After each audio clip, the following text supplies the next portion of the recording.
Enfin, c'est compliqué à expliquer, mais ça n'a strictement rien à voir. On retrouve ça dans la stratégie des sages de Sion, dans les protocoles des sages de Sion. Hein, c'est toujours le même discours. Avilir l'humanité par tous les moyens possibles. Tout est écrit. Sauf que, enfin, là aussi, puisque tu le dis, il ne faut pas faire l'amalgame, mais je suis entièrement d'accord, c'est que c'est pas le protocole sage de Sion, c'est le protocole de Weishaupt, des Illuminés de Bavière, déjà, qui était clairement, c'était exactement mot pour mot les sages de Sion. C'est Weishaupt qui a travaillé avec Rothschild. Tout à fait, financé par Rothschild. Oui, pour remettre à la sauce le protocole des sages de Sion. Et Weishaupt a écrit un peu plus tard, d'ailleurs, un autre document qui est très intéressant, qui est le Nouveau Testament de Satan, dans lequel c'est encore un petit peu plus clair. Je l'ai mis en ligne sur mon site. Ah ben, c'est intéressant. Ouais. Et autre chose, c'est bien sûr ces protocoles des Illuminés, qui là aussi ne sont pas... Ça existait, il suffit d'aller à Ratisbonne, il y a des archives. Pour ça, c'est le plan de Lucifer, de Satan. Ce n'est rien d'autre que ce plan. C'est-à-dire que ce plan existe depuis Adam et Ève, pour ceux qui savent comprendre et qui savent lire. Maintenant, je voudrais finir. Ah non, avant-dernière chose. La vilaine Lulu d'Yves Saint-Laurent. C'est un dessin d'Yves Saint-Laurent, une bande dessinée d'Yves Saint-Laurent, dans laquelle on va rencontrer le meurtre rituel, la sorcellerie, la pédophilie, le viol d'enfants, la traite des blanches, absolument tout, l'alcoolisme chez les enfants, la drogue, absolument tout, la pédophilie, mais d'abord il est très laid, les dessins sont excessivement laids, et clairement, ça a été fabriqué par un dégénéré. Et quand on connaît la vie d'Yves Saint-Laurent, on sait qu'il a passé 3/4 de sa vie dans des asiles psychiatriques sous de fortes doses de tranquillisants, qu'il en est mort ainsi d'ailleurs. C'était un grand détraqué qui me fait beaucoup de peine, hein, parce que c'est quelqu'un qui, effectivement, on voit qu'il a souffert de choses graves, parce qu'in fine, ces violeurs d'enfants étaient abusés eux-mêmes, oui. Et quelque part, c'est avant tout des victimes. Oui. Franchement, hein, oui. C'est des victimes. On va revenir dessus, c'est fondamental. Vas-y. Revenir, je t'en prie, finis. Ça y est, j'ai fini. C'est une pourriture ce truc, c'est une poubelle. C'est à peine croyable, hein. Franchement, c'est à peine croyable. Ça, c'est destiné aux enfants. Bien sûr, c'est destiné aux enfants. C'est vendu à la Fnac, hein, ça coûte pas très cher. C'est vendu à la Fnac, et voilà, c'est le meurtre de masse. Elle a empoisonné plein d'enfants, juste elle les a empoisonnés, elle les a tous tués. Assassinat de masse gratuit, voilà. C'est complètement délirant. Je ne comprends pas qu'est-ce que c'est que ce truc. On voudrait... qu'est-ce que ça a de subversif? Quel est l'intérêt de cette chose? Je ne comprends pas. Voilà.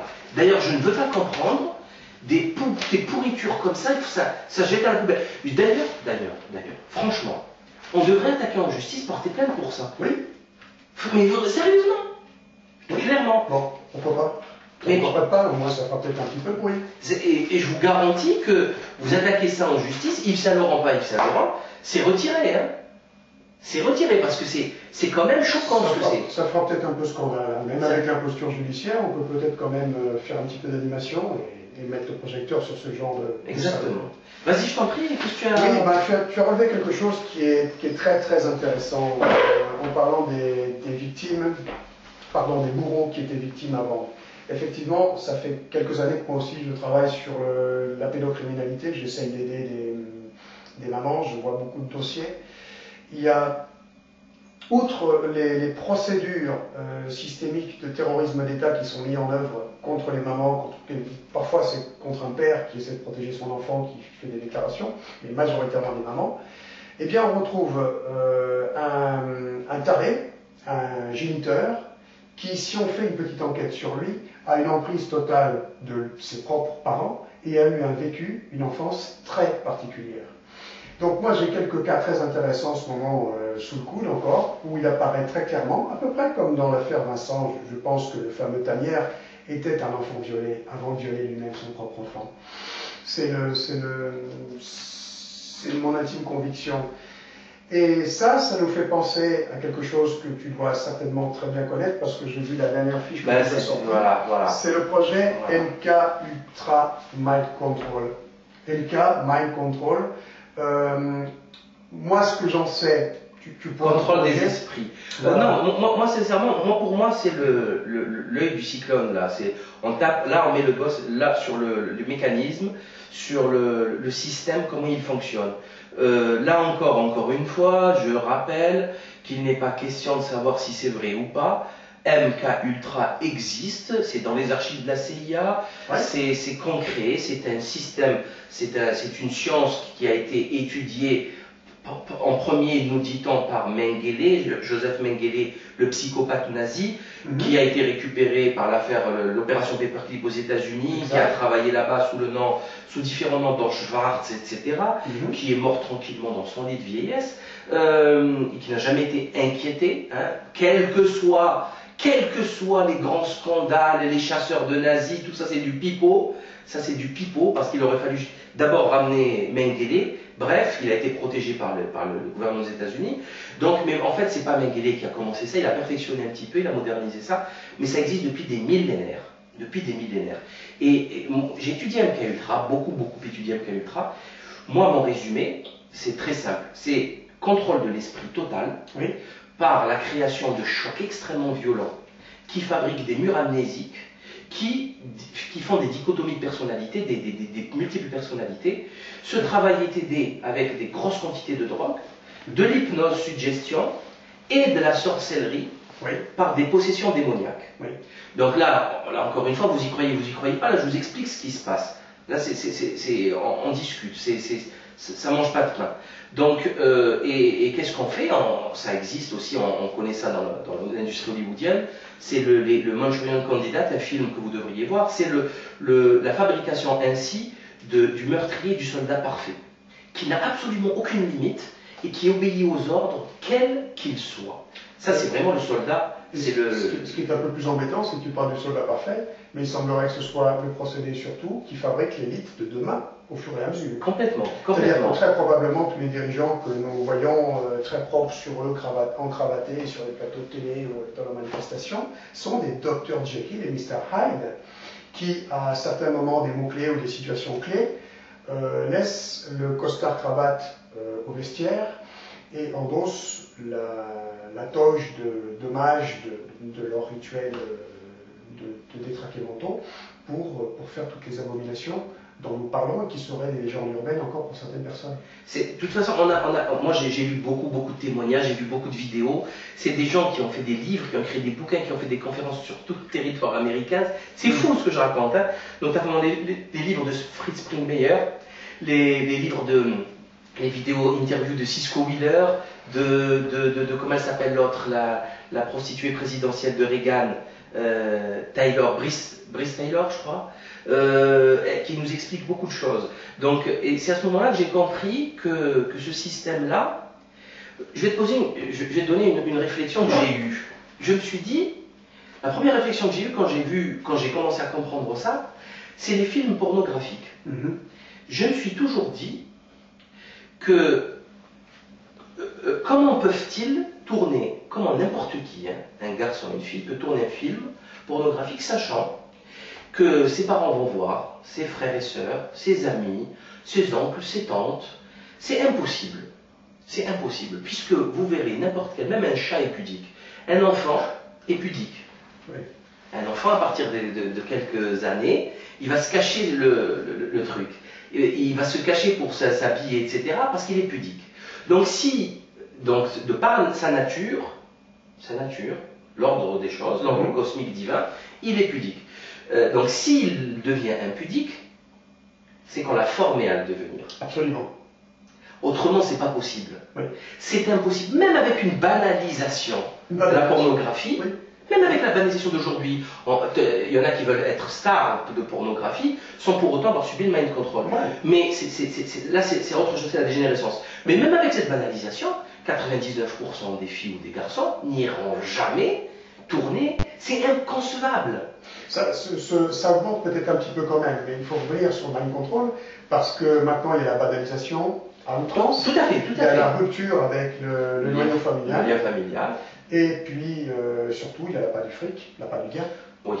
Aujourd'hui, n'importe qui fait n'importe quoi pour avoir beaucoup d'argent. Ce sont toujours des montagnes d'argent qui sont en jeu. Tout à fait, tout à fait. Donc moi, je suis arrivé donc sur ce projet MK Ultra, et là j'ai compris que ce monde était fou. Tu vois, ce monde était fou, que très peu de gens pouvaient croire à tout ça, qu'ils sont très bien installés dans leur certitude crasse. D'ailleurs, c'est rigolo, plus ils sont ignorants, plus ils gueulent. T'as remarqué ça? Oui. Plus ils savent rien. Non, mais qu'est-ce que tu racontes? Ils gueulent, ça fait du scandale. Mais ils n'ont rien vu, rien lu, rien entendu. Hein. Rien, absolument rien. L'ignorance la plus totale. Surtout rien lu. Non, déjà, je vous conseille, il ne faut pas parler avec ces gens-là. Il faut les laisser crever dans leur solitude, dans leur bêtise. Ça n'a aucun intérêt. On ne peut pas parler de solitude, ceux qui ont la majorité. Oui, c'est vrai. Ouais. Ils sont majoritaires dans leur solitude. C'est nous qui sommes les solitaires. Ouais, exactement, c'est vrai, tout à fait. Donc voilà, donc je voulais moi avoir tes explications, ton expérience sur MK Ultra. Je n'ai pas d'expérience à proprement parler. Moi, j'ai étudié des dossiers de viol d'enfants et plus récemment des témoignages d'enfants. Alors, accroche-toi. Les témoignages sur lesquels je travaille à l'heure actuelle concernent des enfants très jeunes. Ça va de 4-5 ans jusqu'à, on va dire, une dizaine d'années, voire une douzaine d'années. Mais ça commence à 4-5 ans. D'enfants qui racontent comment, non seulement, bien sûr, ils ont été amenés par leurs géniteurs à des soirées, dans des soirées sataniques et rituelles, où ils sont violés collectivement, mais qui sont amenés, eux, à prendre un couteau et à égorger ou ouvrir le ventre d'un autre enfant pour ne pas, eux, subir ce sort-là. Et ces témoignages, un enfant ne peut pas inventer des choses pareilles. C'est impossible. Et d'ailleurs, sur les témoignages que j'ai, les vidéos que j'ai, on voit, je parle pour les vidéos françaises, parce que j'en ai dans d'autres pays aussi, on ressent un malaise avec un enfant qui témoigne déjà d'un dédoublement de la personnalité, qui est la finalité de ce projet MK Ultra Control, c'est-à-dire le dédoublement de personnalité. Il a déjà une distance, une froideur quand il parle de ça, et c'est absolument affolant. Ils sont amenés, on parlait tout à l'heure de cannibalisme, ensuite, à l'occasion d'un grand barbecue fait après le dépeçage de l'enfant qui a été égorgé. Ils sont invités, eux, à manger la cervelle, à manger des abats, c'est-à-dire foie, cœur, poumon, yeux, les yeux aussi des enfants qu'ils ont battus, qu'ils ont tués. Ça, c'est l'horreur totale, c'est l'horreur absolue. J'ai recoupé ces témoignages avec des documents intéressants que j'avais pu récupérer lors de mes enquêtes aussi, sur une affaire qui a été étouffée comme toutes les grandes affaires, comme l'affaire Allègre, comme l'affaire des disparus de Lyon, etc., où il y a toujours du réseau derrière et un bouc émissaire mis pour faire croire qu'il y a juste un prédateur isolé. Bref, il y a donc du fournisseur de chair fraîche et du réseau après qui consomme de la chair fraîche. J'espère que vous me suivez. Eh bien, dans ces affaires-là,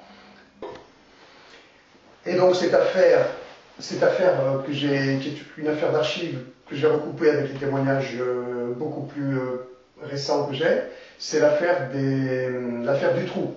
L'affaire du trou. Les témoins X qui ont été scindés en deux.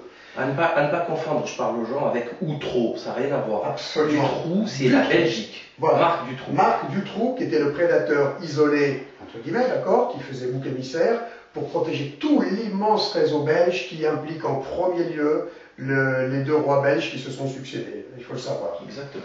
Petite parenthèse, et la fondation Princesse de Croy, la princesse de Croy, qui, elle, intervient dans le dispositif avec sa fondation pour protéger le roi belge de toute éclaboussure. Je ferme la parenthèse en termes d'imposture.